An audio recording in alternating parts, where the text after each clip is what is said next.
Hi, my name is Peter Markham. I'm happy to be the moderator for this next session. And I'll give you 2 seconds on my background as I look at this business through a couple different lenses. So I'm have an investment platform called TMT Capital. We invest across media, telecom, and tech. So OTT is very much top of mind of the stuff that we do. But I also just finished a stint running 2 traditional broadcast television businesses. So very familiar with content consumption and the changes that's going on across the ecosystem. And inside of those businesses, we launched an over-the-top platform called Tablet TV, which is trying to capture the benefit of live TV over the top. So very timely topic. With that, I'd like to just turn it over to our panelists to introduce themselves, talk a little bit about your business, and then we'll kind of jump right into the questions. Sure. Hi guys, my name's Chad Abbott. My sort of perspective on all of this is coming to live streaming from a marketing perspective. My background's in marketing. I run a company called Absent Live, and we work with brands, some broadcasters and all types of brands, to help them figure out how to do live streaming in a way that's valuable to them. So we're looking at things like how that impacts their other product offerings, especially if they have digital products, so their own OTT platform or something like that. We're looking at social live streaming as well as sort of custom platform type stuff. So it's a way that we help consult with these businesses and help them do it better. So forgive me if I speak a little bit more like a marketer than someone in the broadcast industry, but hopefully you might find that refreshing. Good morning, I'm Todd Myers with One World Sports. My lens is looking at acquiring rights and then serving those rights up to the fans that are trying to find it. And as you heard from the last panel, as cord cutting continues and skinny bundles grow, it's becoming more challenging to find the fans. They're still out there. The question is, how do you reach them? And with the proliferation of OTT options, you have to decide if One World Sports, which we're a little bit of a smaller sports network, is where do you devote your resources to actually reach those fans? So your marketing, we're kind of marketing together of how do you wind up finding those fans and serving them with their content. Good morning. My name's Gabe Greenberg. I'm CEO of GabCon. We're a conference and consultancy focused on audience-based buying. I come to the panel really selfishly with an interest in trying to bring scale to live. Our constituents, our partners in the market, are really trying to see more live viewing brought into the marketplace. 20 years experience in the business myself, in video and television. I've been on the marketer side, ran marketing at Microsoft, so come to the panel with a pretty broad perspective as well. Hi, good morning. My name is Stephen Strong. I lead revenue for Newsy. We're a millennial-focused digital news service. We launched about 8 years ago, and then a year ago we jumped into the OTT space with a 24/7 kind of linear lean-back experience. So coming to this sort of perspective from the content owner side, and then as a brand that has an audience of 50% millennials who are the cord cutters and cord nevers, and how do we reach them? Hi, excuse me. Hi, Paul Ham with Indavo Media. We are a full-service OTT platform. We've been in the business of serving broadcasters and service providers and content owners for the last 8 or 9 years. We've done a lot of video on demand, a lot of linear channels, UGC and multi-channel networks now. Beginning to do a lot more live, particularly sports. So I think very relevant to this panel and the industry at large. We're beginning to see a lot more live sports being distributed over the top from the NFL, doing things on Yahoo and Twitter and such, but also we're seeing niche sports beginning to test the waters with OTT services. Great. Thank you. And we have a new addition to our Trender panel. Aaron, if you want to give us your background and focus. Hi, so my name is Erin. I'm 16 years old. I'm finishing up my sophomore year at high school. I'm involved in plenty of after-school activities like babysitting and sports, mainly field hockey. So I watch a lot of TV by myself with my family and friends. So I'm here to give some view on the teenager perspective. Terrific, thanks. Well, let's jump into it. I guess Paul, start with you, and the rest of the panel chime in. I mean, obviously, one of the big issues surrounding OTT platforms, live sports. I think it's sort of top of mind for everyone. Live sports today in an OTT world is authenticated, cable, satellite subscription primarily. Where do you guys see that going? What's the big challenge to getting real live sports, if you talk about the NFL, being available on a non-authenticated basis outside of the broadcast window? It's a great question, and one that we're helping to try to figure out in real time. And so our perspective has been recently more in the area of some of the smaller sports like rugby, for instance. We've been doing, they're beginning to test the waters. They've launched a service using our platform a couple months ago, and live is a big challenge. And what we're learning is that it's one thing to have the infrastructure to distribute and monetize and wrap the services around this, but when you're dealing with live events on the field, or being brought down by satellite or whatever, there's still an awful lot of operational considerations that have to be taken into consideration, because it's not as easy as just throwing a stream up on, particularly if you're wanting to deliver a high quality of service and quality of experience at a premium level. It's still broadcast in many ways, even though the network and the distribution methods are over the top. So we're sort of living that real time now. And in the rugby example, their marketing is a standalone service, user pay, monthly subscription based? Yeah, it's a subscription-based service being offered by USA Rugby and Rugby International, and the whole idea, of course, is that if you're a rugby fan, of course they're trying to promote rugby in the U.S. and elsewhere, but if you're a rugby fan, there are limited ways for you to get rugby other than maybe YouTube and an occasional broadcast, a broadcast event. So OTT is a great example, a great opportunity for them to reach rugby fans, and it's a subscription-based service. You can pay by the month or year or whatever, and plus sponsored. And how do they market it? Rugby's a community, so they're using social media. USA Rugby, is not a huge organization. Not a lot of mainstream marketing, but a lot of word of mouth, a lot of social, and they've done a pretty good job. Just launched April 1st, and they've done a pretty good job of bringing on subscribers in the thousands already. So they're leveraging social media. Todd, what kind of trends do you see on the sports side, and given your experience at ESPN as well? Yeah, I would agree. I think some of this, we'll say more niche sports in this country, at least the rugbies, the crickets. Soccer's growing, but still a niche sport. They're the ones that are going to definitively explore the OTT space, and ultimately, I think, blaze the trail here for the NBAs and NFLs to follow back along. And some of the rights holders are actually becoming more savvy, and they're concerned of where is technology going? How can you serve their fans? It's not 25 years ago when you wanted to watch a game and you had an option of ESPN, ABC, CBS, and a handful of channels.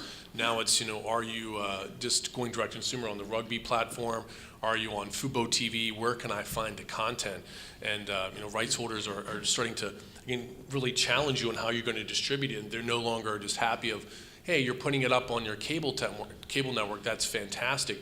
But how are you going to reach the millennials, the cord cutters? And you need to have answers for that.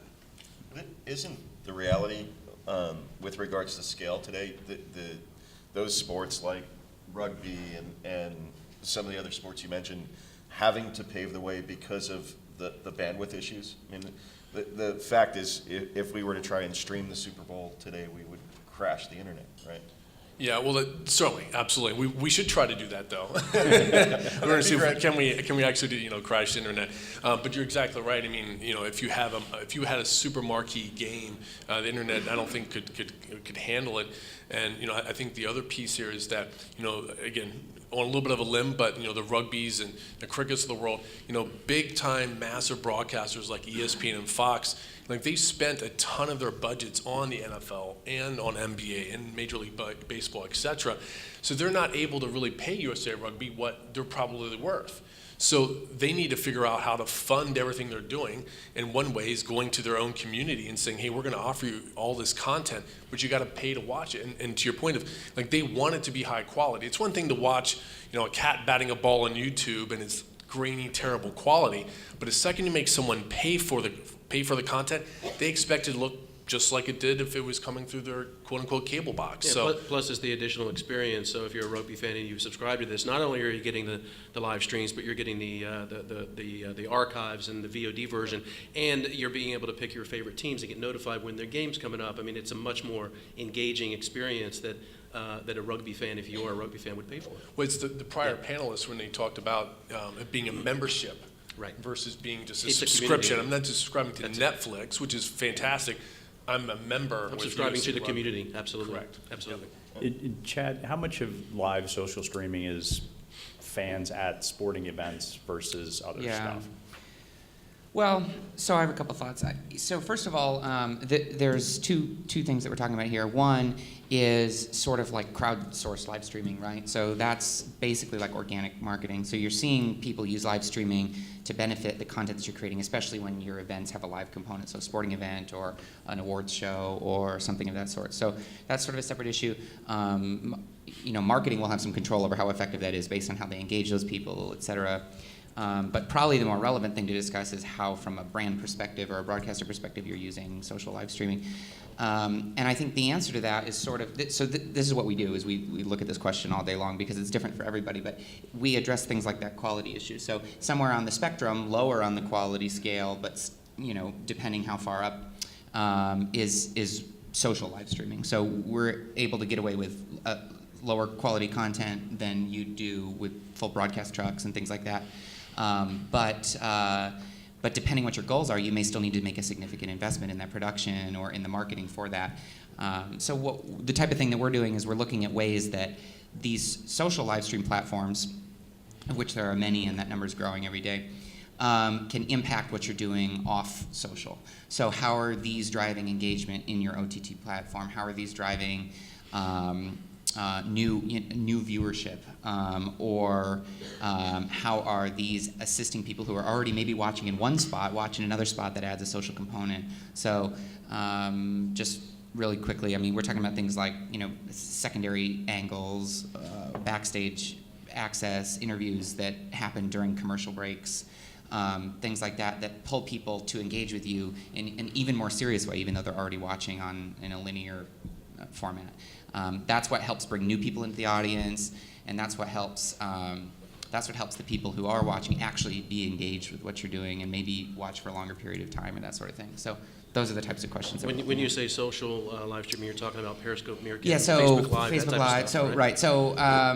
so specifically, what we're most interested this year in is Facebook Live. I mean, Facebook there's once they got into that space, the game was really over, earned it. right? I mean, it's just based on their user base, not quality of product, not anything, just user adoption. I mean, there's really no way to compete with it. Twitter doesn't come close. There are far superior products out there. YouTube's product is much better, but that doesn't matter. But how are you monetizing on Facebook Live? I mean, that's a big question. I mean, Sure. it's also one of the topics here on the agenda pieces. Because I'm intrigued. Facebook, I agree with you, Yeah. massive audience and scale. Yeah. But So I think that you have to look at it as a part of the bigger component. So either as a marketing, like you might put it under your marketing budget if you're using it to drive traffic to your OTT product that you've monetized, right? So for example, you might do like a pre-show broadcast where for 2 hours before your broadcast in your OTT platform, you get people really engaged and interested. And so there's no monetization happening on Facebook. Sometimes, though, you can do monetization on Facebook. You can easily do sponsorships. You can easily do paid content in that. Absolutely, and it's sometimes a both and. A lot of our clients that aren't in the broadcast space are better at this because they don't have another product, right? So our clients that are doing conferences and events, for example, that they are doing that on Facebook or on YouTube or something like that, and so they're monetizing it there. So I think it just depends on what your strategy is. If you're looking at it as a tool or as an end into itself, and I think there's times to do both. There's times where you're going to want to use social live streaming as the product.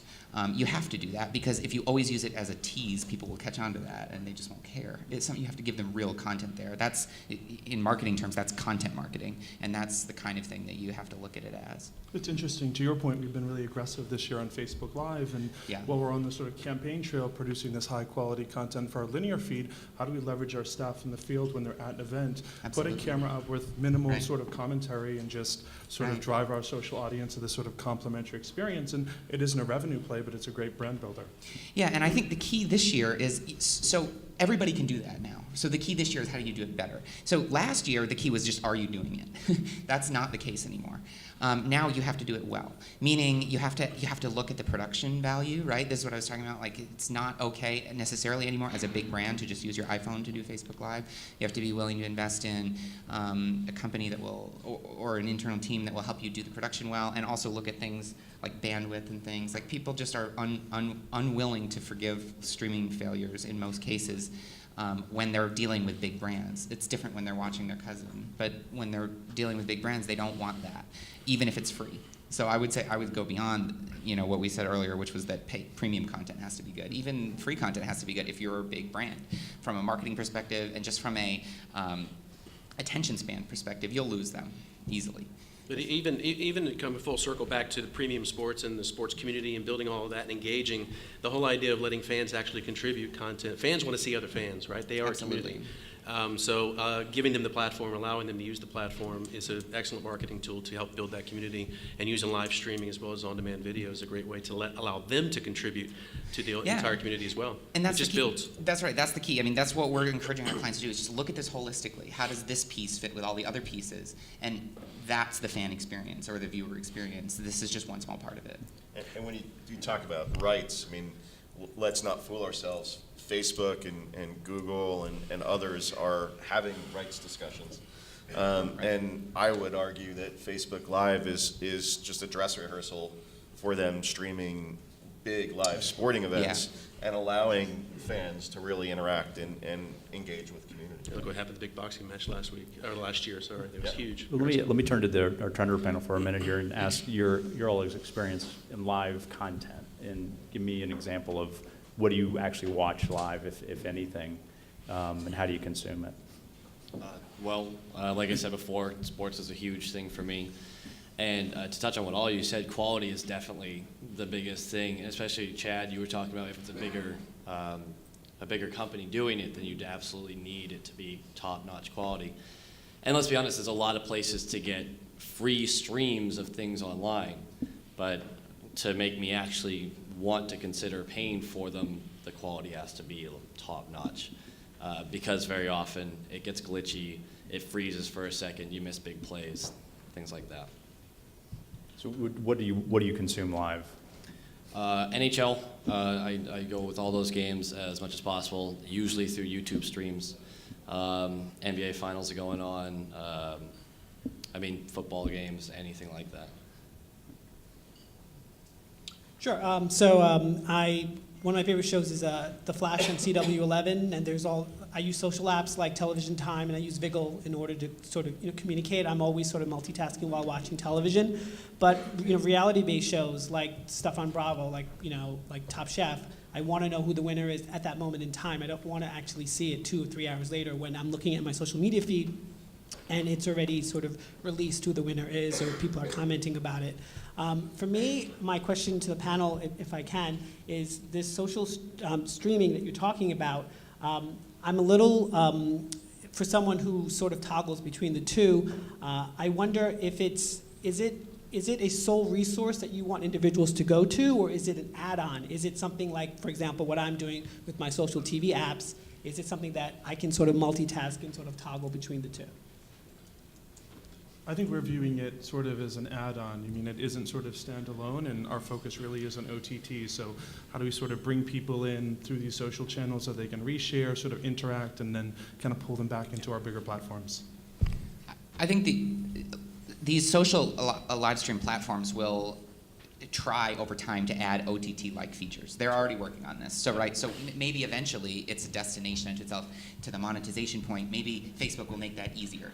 I know they're going to make that easier. They're working on it, and so maybe at that point, then it becomes a sole destination. But now it's a way to better your experience.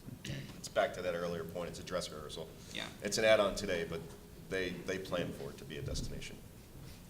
Aaron, experience with live?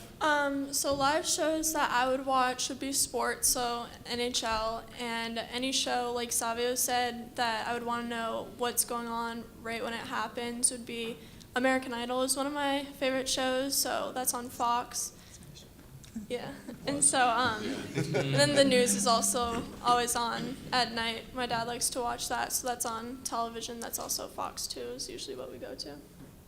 It's a good segue to Stephen and the news business, something Sure. that is highly perishable. It is.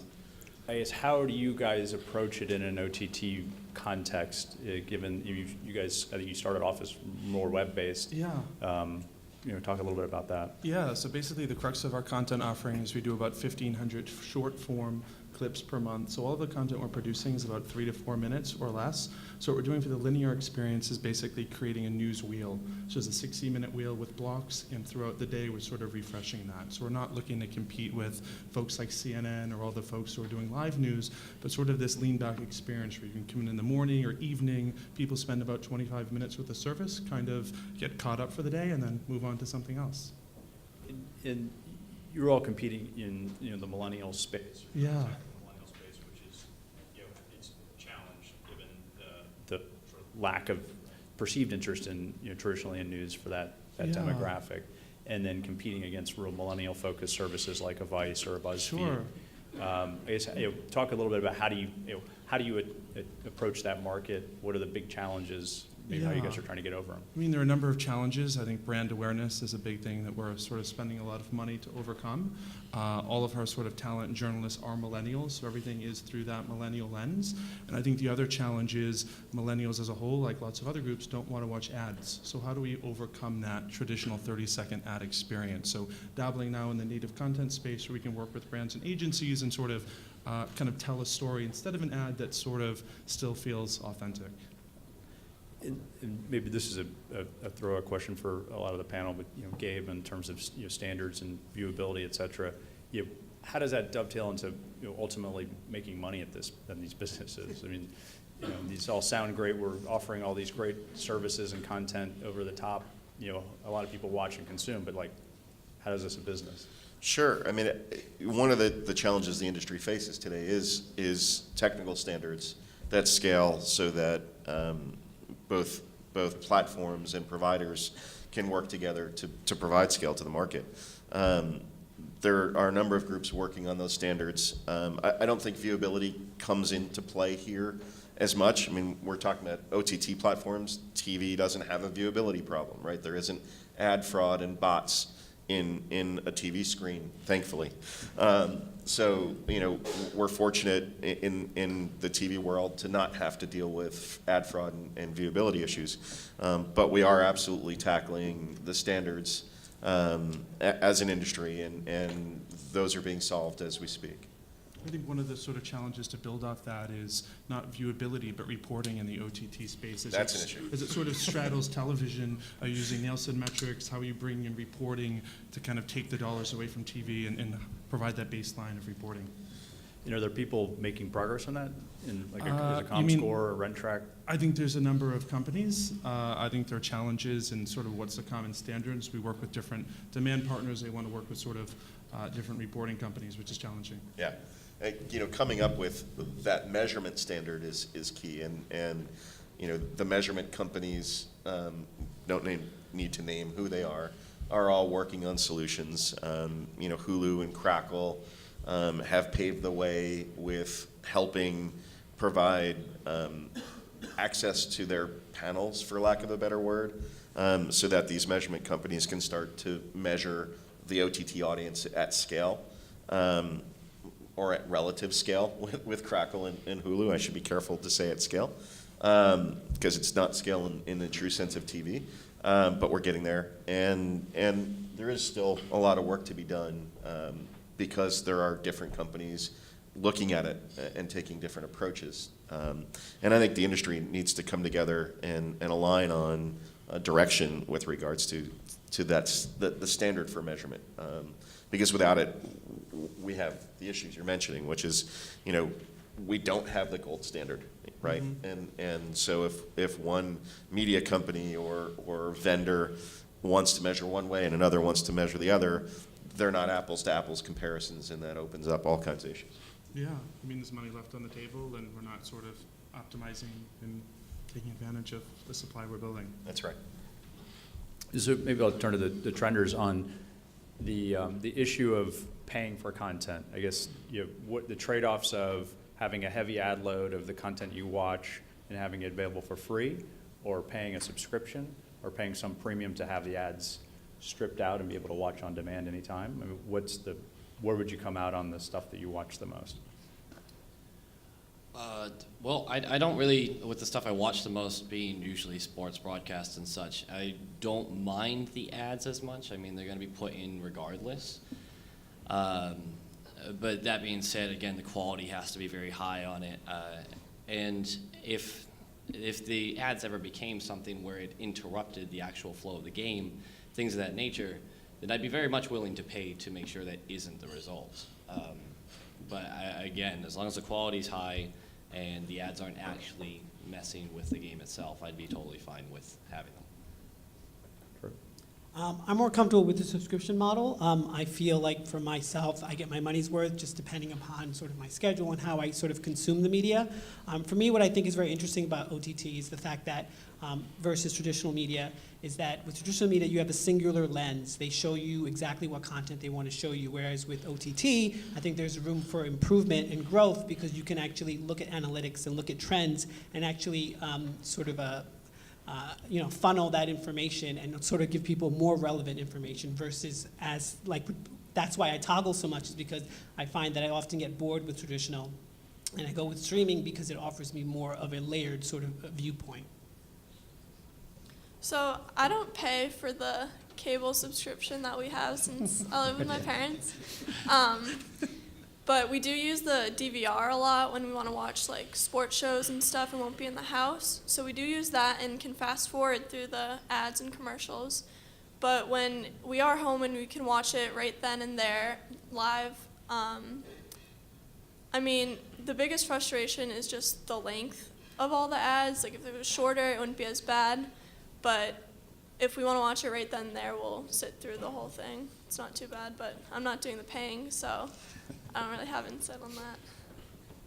Well, let me ask you guys just a quick follow-up question. So again, I'm slightly outside the millennial age bracket here. Like I find when you come to commercial breaks, whatever show I'm watching, whether it's a live sporting event, et cetera, it actually gives me a chance to further dive into Facebook or Twitter or whatever I'm doing for that 2 or 3 minute break. And then you still do it during the live event, but you can have a little bit, all right, I mean, in essence, no offense, I'm not paying attention to this Pepsi ad. I'm going to, send a message to a buddy or send a tweet out. Like, does that, you guys find that as well, that the breaks actually give you a chance to take a break from watching and do your other social media activities? While it's true that I don't normally pay attention to the ads all that much, I'm usually doing something else, like you said, on your phone, something like that. I don't necessarily feel that when the ad comes up, they're like, oh, good, and then I can check. I'll admit it. I take my devices in the bathroom. I'll go to the kitchen. I'll check my Facebook. I'll check my social media feed. For me, it's just sort of a way to digest the information that I just received as well. Yeah, so during the ads, we're not paying attention, obviously, so we'd be talking to each other. So yeah, we'd take the time to talk to each other, I guess, and just comment upon plays and such if it's sports. But yeah, I guess we're not going on our phones specifically for that reason, though. What could marketers do to make the ad experience more relevant so that you would pay attention? I mean, it's pretty clear that the three of you said generally not, right? So I can't help but ask that question. I mean, I often find that the ads are repetitious, and I often also find that they're not relevant to exactly what I'm watching. So if it was sports related, give me some content that's sort of relating to sports. Or if it's sort of reality or competition based, give me something that's more interesting in that regard. It's often far left field for me. That's so true. And the commercials are long, like she said. Let's talk about car commercials. Good Lord, they're the same thing every time, and you just don't even see them anymore. So I think this is what's going to be exciting about social live stream video is that same hyper-targeted advertising that you see other places on social will come to pre-roll or mid-roll. And that's going to be really powerful. It's sort of happening.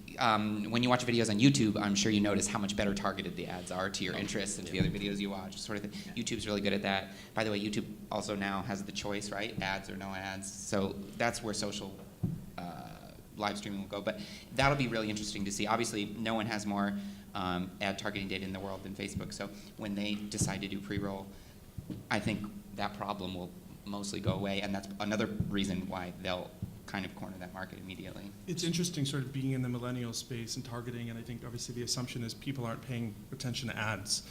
So when we launched our linear service, sort of very cognizant of that. So rather than having a 15 or 18-minute ad load per hour like a traditional cable, we sort of took a conservative approach. So we have 6 90-second ad breaks per hour. There's a 9-minute ad load. All of our distribution is free. So now we struggle looking at hyper users. Does it make sense to offer a model where we're charging a few dollars a month for no ads? And then to the point of an ad coming up and tuning out of the break, how do we take that 90 seconds, work with a brand to tell a story, so rather than people immediately zoning out, we can sort of pull them through the ad break into the content, which is, I guess, the billion-dollar question. The good news here, I think for sports, or if we're talking about sports or any content for that matter, is over the top significantly lowers the cost of entry to the point where, as you're talking about, you can test the waters on different business models, whether it's subscriptions and how you price it.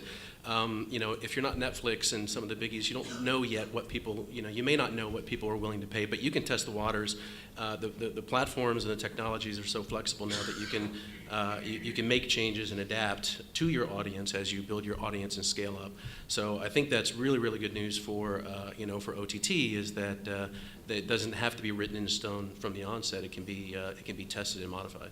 I think it's really interesting, really quick, too. You have a lot of these traditional broadcasters who have massive cable distribution. As they shift to OTT, a lot of those sort of contracts are very limiting to what they can do on OTT. So it's sort of interesting being in a digital-first company and be able to sort of experiment, sort of bound by the traditional distribution model. Yeah, the other great news about the OTT platforms is you have ACR technology built into more and more of these OTT devices, which allow us to get more and more information about viewership and to allow for a more targeted experience like the YouTube and other digital environments, unlike other TV experiences. So. Well, I mean, if I can just interject, what I find fascinating is that when I go on Netflix, it'll do some cute things like Savio cerebral picks because it knows I'm watching a lot of documentaries that are sort of cerebral, sort of, focused. Or if I'm going shopping, I see banner ads. What's great about OTT is the fact that it's the internet, so you can actually gain and sort of cull information based upon user habits and personalize that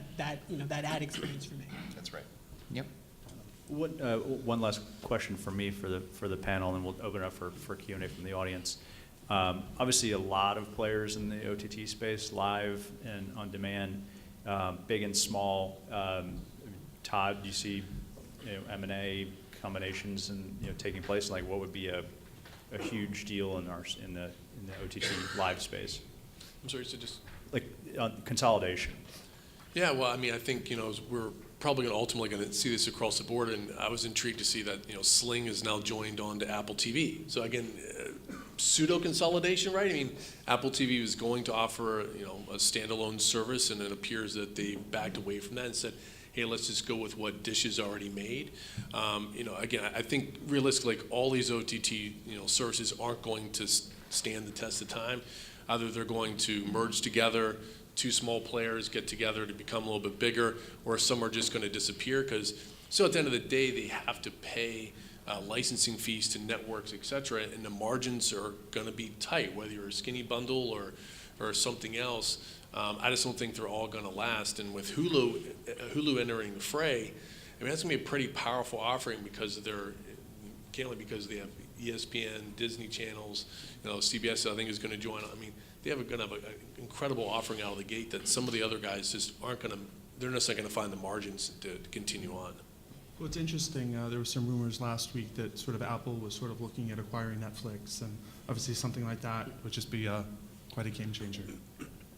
It's really just all about the content. Like, if you want to watch a certain show, whoever has that show is, that's how the decisions are made. So it's just going to depend how I think rights are acquired more than anything. Content is still king. Yeah, that's right. Yeah. With that, we'll open up to questions from the audience. Raise your hand. We'll get you a microphone. Kurt? Hi, I'm Kurt Mickel. I'm with NeoQuest Technologies. One of the things that I've heard about live broadcast and is called a big problem, and I'm curious if it is the delay or the hand-waving latency. How long it takes for something that's coming over the top, for you to see that versus if you were watching on TV or if you were in the stadium itself. And I'm curious, actually from the Trender panel, is that a really big problem for you if you're watching live? And from the folks over here, I'd like to hear your opinions too. Well, now more than ever, definitely. There's all these apps and everything that you can get signals sent to your phone about who scored in what game or what major things are happening. So especially for sports, I have to put my phone down during NHL games because I will get live updates before I actually see it in the stream. And that can end up being a kind of a nuisance.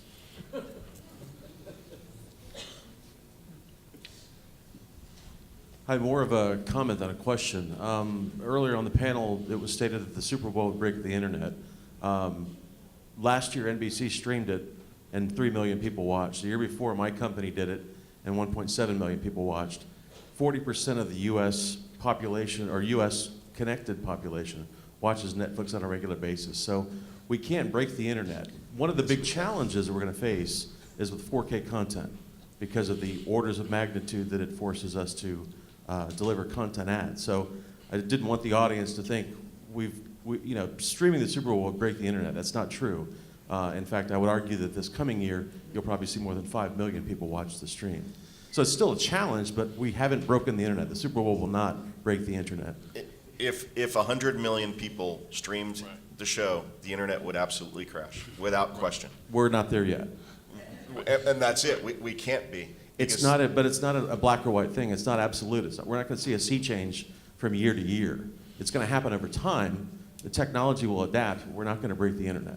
But I think the point was that, an example of NBC, if they didn't show it on their broadcast right. network, Yes. and it was strictly online only, that the current infrastructure would not Would be fail. able to handle the concurrent users. Oh, absolutely. They're I don't pacing it the way they're pacing it Yeah. for a reason, because the infrastructure isn't there to support it. I don't think anyone's willing to do that, right? It's not. We're not horse trading here. But yeah, the audiences will evolve over time. We're not going to shift from one to the other from year to year. Okay, I'm going to be super moderator here. We got a very informed audience. Okay, raise your hand if we can break the internet right now. Can we break the internet? Ooh, not a lot of say takers. yes. Yes. Yes. Oh, we got, Absolutely. 80% of the panel and 4 or 5 people out here. Okay, impressive. Hey, is this working? Hi, Barbara Bellafiore from Bell Communications. And great panel, thank you all. The panelists all talked about how do we come up with a good business model. And usually in media, we're grateful to advertising for having brought us media. But we also, as consumers, are usually annoyed by it. So I'd like to ask the trenders a question about advertising. Do you put up with it? Have you ever responded to an ad? Do you hate it? Do you love it? Has anyone gotten you the right ad at the right time that you felt really good about? I mean, quite honestly, I fast forward. I mean, I do something else. When an ad appears, rarely do I find that the ad targets either the time of day or my emotion or something that I'm trying to sort of think that's like a new product in the industry. For me, it's a nuisance. Yeah, if I can, I try to avoid the ads. Ad blocks, things like that for streaming you can still do. It's very, very, very rare that I'll actually follow an ad too. Actually clicking on it is like taboo for me. Yeah, so some ads can be entertaining, I guess, so I'll sit through those ones and just they're funny. But mostly it's just, I would rather not watch them. Yeah. But if you're watching rugby, somehow you get in the mood to drink a Guinness beer. I don't know why that is. I'm kind of always in the mood, so that's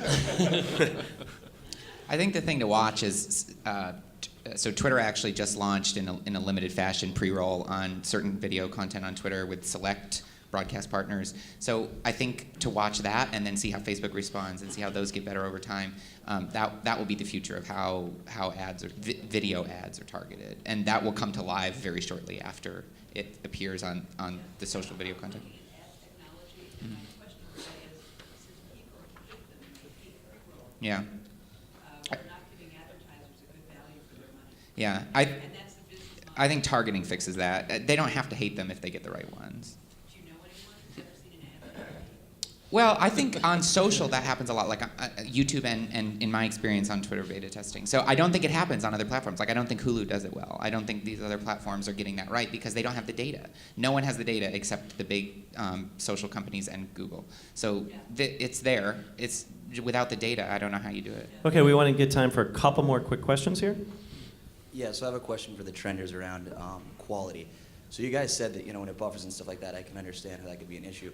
Do you ever then, communicate that back to the services, or do you just leave them? Honestly, I don't communicate it back. I communicate a lot of brands, from cars to planes, but I don't really communicate about my content, video content. Yeah, I would never go to the server and complain to them, but that's just me. So then, do you guys know how much sharing you're getting from that? Do you know how much that's affecting your current viewers? Poor quality, you mean?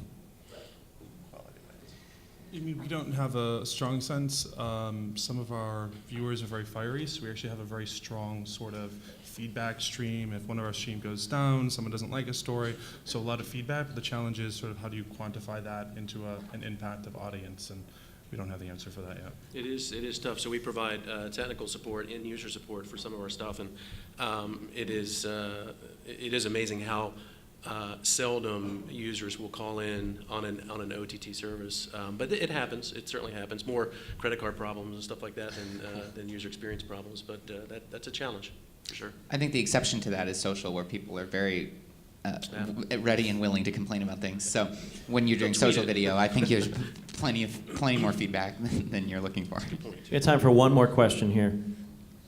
Hi, I'm Bill Winacchio with Level 3 Communications. Actually, a comment and a question. The first comment is, if anybody has not watched the Association of Surfing Professionals, they've rebranded their app. It's the WCT World Championship Tour. They have a sport that has a ton of downtime in it, if you think about sitting around waiting for waves and waiting for heats to start.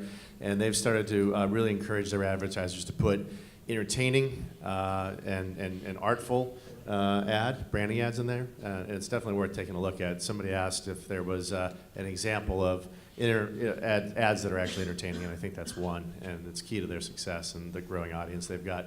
The second question, and probably the last question here, is virtual reality didn't seem to come up on the panel, and I will tell you, having been at NAB this year, there's a great debate there, and it has to do with are we looking for a better immersive 360 experience, or are we looking for augmented reality in addition to our live entertainment that will allow for social media? I guess the question to the trenders is, do you want tighter integration of social media with your live sports content? Would that make it more compelling, and would that immerse you deeper in that content? Absolutely. I honestly love being able to see everyone's opinions about what's going on. And sports fans, of course, are some of the most fiery people and ready to defend their favorite player to the death. And it's a lot of fun when you see the two fan bases opposing each other. You get to see everyone's comments on the games, the arguments, and I really enjoy that aspect. I think a more immersive VR experience would be great, but I actually look at it as more singular. I often like to invite friends to my house and I entertain, and I don't know how connected we would be watching content that way if we're all watching, if we all have glasses on our heads. Aaron, last word, Aaron. No So pressure. I'm not usually on social media for sports events. That's when I would just watch TV with whoever I'm with, friends or family. So I wouldn't be going on my phone at that time or during breaks or whatever to be looking up things when we could just be talking about it together. Okay, that's all the time we have. I want to thank our moderator, Peter, and our panelists.